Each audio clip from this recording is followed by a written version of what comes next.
So as label operations manager, my day-to-day is quite varied because there's many different parts and factions to what we do, whether that is workflow optimization, project oversight, interdepartmental coordination, and just general troubleshooting and problem solving. But essentially, my job is to just make sure that our releases happen. So I work at a label called UMR, which is the catalogue label, Universal Music Recordings.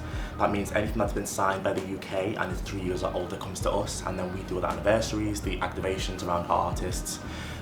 So from the point of ideation for someone saying, oh, we've got an anniversary for Elton John, it's my role from the point of someone having that idea to take it through all the different processes to ensure that it actually can happen and the business can make it work, taking it through supply chain with the project managers in tandem to ensure that it becomes a real thing, and then hand it over to marketing and making sure that they have everything they need. It's fast-paced in regards that you're speaking and you're constantly context switching between the different departments, whether it's finance or creative or RD, formerly known as AR. There's many different, I guess, problems that arise and many different solutions that we have to come and solve. But essentially it's just trying to make sure that the processes that we have in place are not only efficient and effective, but they're durable and scalable. So we're able to, as UMR, release the most out of all the labels in the UK for Universal. We average at about 2,000 releases, and we sit across every single one of them to ensure that they actually happen, whether that is physical, digital, video, whatever you name it. And then also I have my own campaign that I've been able to co-launch called Black Story, which honours our black artists in our archives, and celebrates the black artists that have contributed significantly towards the UK music scene.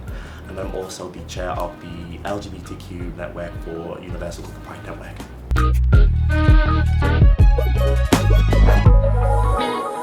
The campaign I'm the most proudest of is probably Black Story.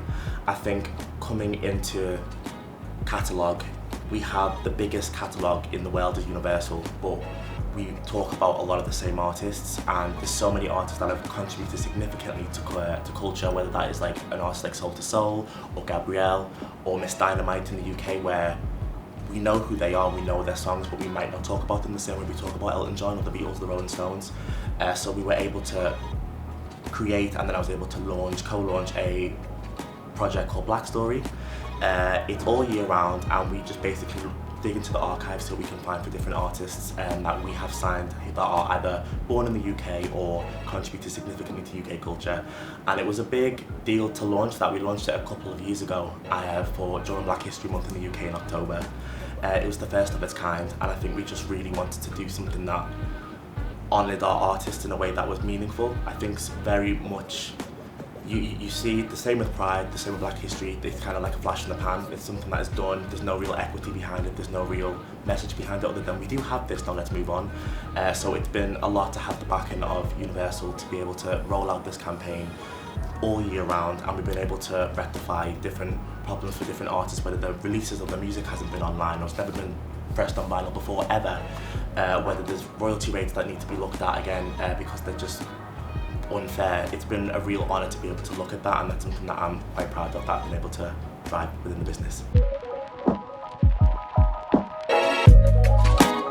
I think being able to support creativity in a way where it's equitable and it's fair and it's meaningful.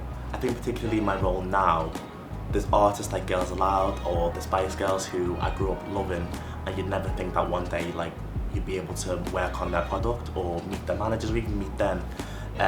Being able to preserve artists' legacy and help the ecosphere of music in general has been a really big honour.